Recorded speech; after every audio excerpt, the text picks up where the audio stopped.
Freud désigne le refus du féminin comme un roc, une part de l'énigme de la sexualité. L'énigme n'est pas tant celle du refus du féminin que celle du féminin érotique, génital, et de sa création par la jouissance sexuelle. Autant l'égalité des sexes doit être revendiquée dans le domaine politico-socio-économique, autant la constitution d'une relation de couple masculin-féminin est une création psychique qui implique la reconnaissance exaltée de l'altérité de la différence des sexes. Le conflit constitutif du féminin s'exprime ainsi. Le sexe de la femme veut être effracté, exige de grandes quantités de libido, de la défaite et du masochisme érotique. Mais son moi est tout cela. C'est que le masculin de l'homme, antagoniste du phallique, lui qui crée le féminin de la femme, en lui arrachant ses défenses, et la jouissance sexuelle. La qualité de la relation sexuelle affective et sociale qui s'établit entre un homme et une femme témoigne d'un véritable travail de culture. C'est signé d'une psychanalyste qui s'appelle Jacqueline Schaeffer dans Le refus du féminin, 1997. J'ai regardé la totalité de la conférence qu'elle a donnée et dont est tiré ce texte, en partie. Alors, je regarde ce texte et j'écoute cette dame. Tout cela est bien ficelé autour du langage psychanalytique classique qu'on connaît. Mais finalement, quand on y regarde de près, on s'aperçoit que tout cela ressortit d'une misogynie complètement datée. Freud, c'est daté. La Vienne de l'entre-deux-guerres et même d'avant la guerre de 14, c'est totalement daté. Quel était le statut de la femme à cette époque-là, en Europe occidentale et ailleurs. Mais parlons de l'Europe occidentale.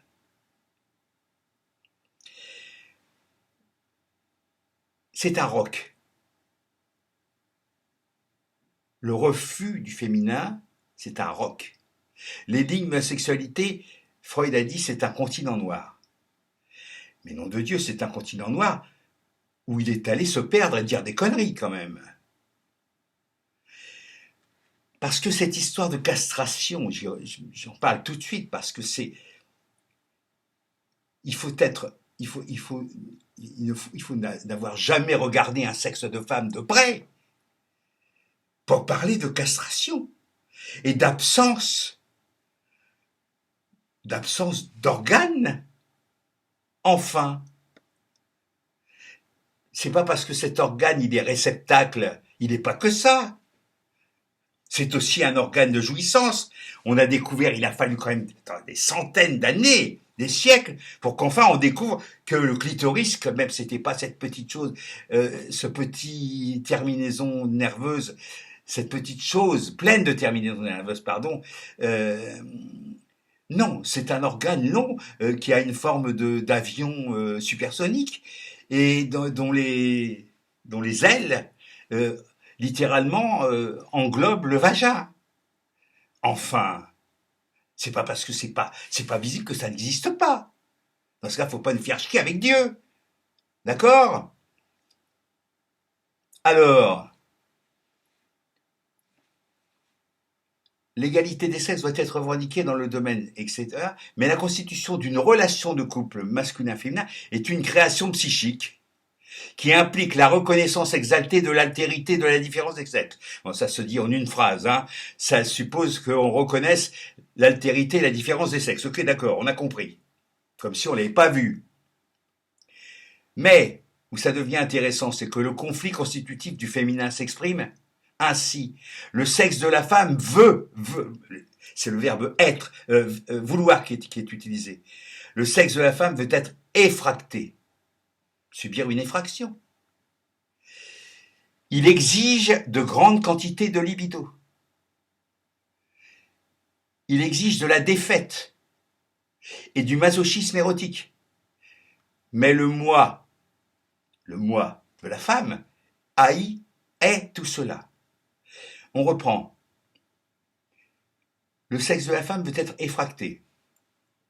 Voilà, il faut l'ouvrir, il faut le... Alors, biologiquement, il y a un petit peu de ça, bien sûr. L'hymen existe, hein, voilà.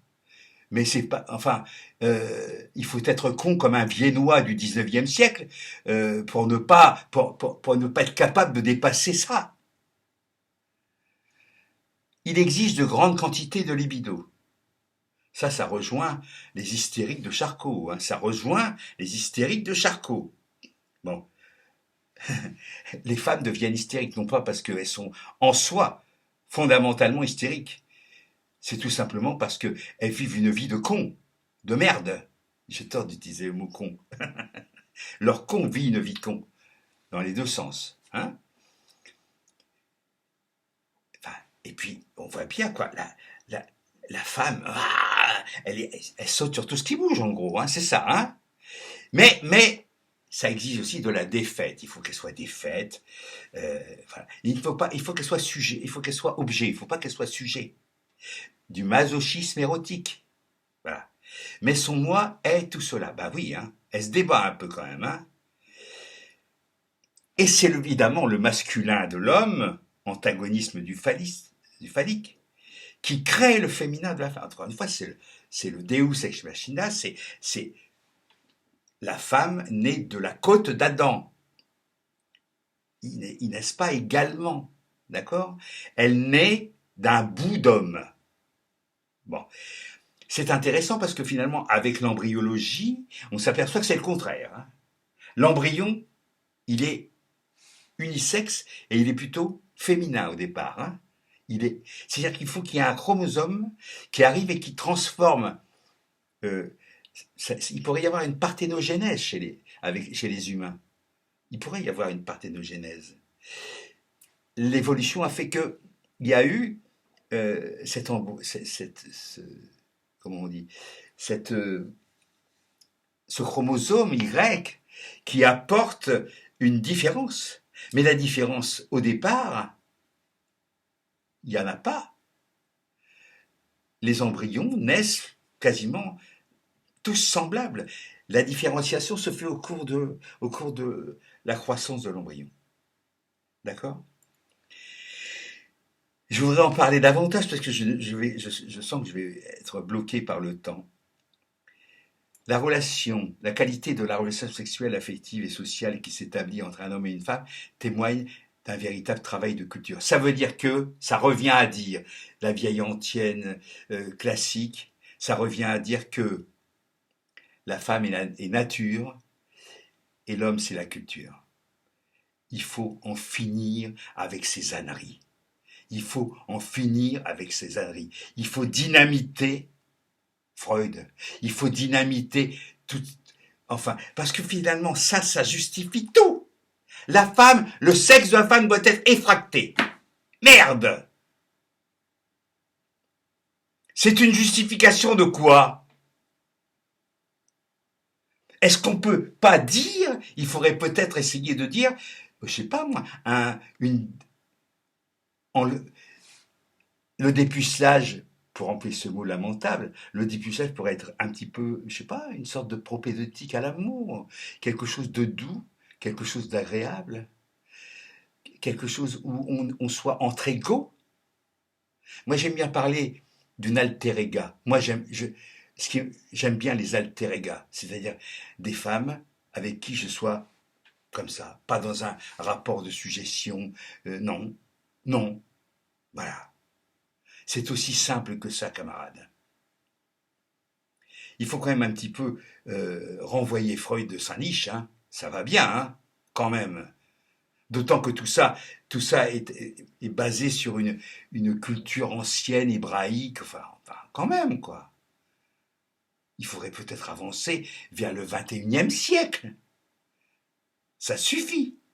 Je signale en passant que Madame Schaeffer, lorsqu'elle parle de l'orgasme féminin, ricane bêtement dans sa conférence. Je signale comme ça en passant. Vous pouvez la voir, hein. Le refus du féminin. Oui. Mais moi, je suis pour le refus de la psychanalyse dans ces conditions-là. Parce que c'est juste lamentable. Hasta la victoria.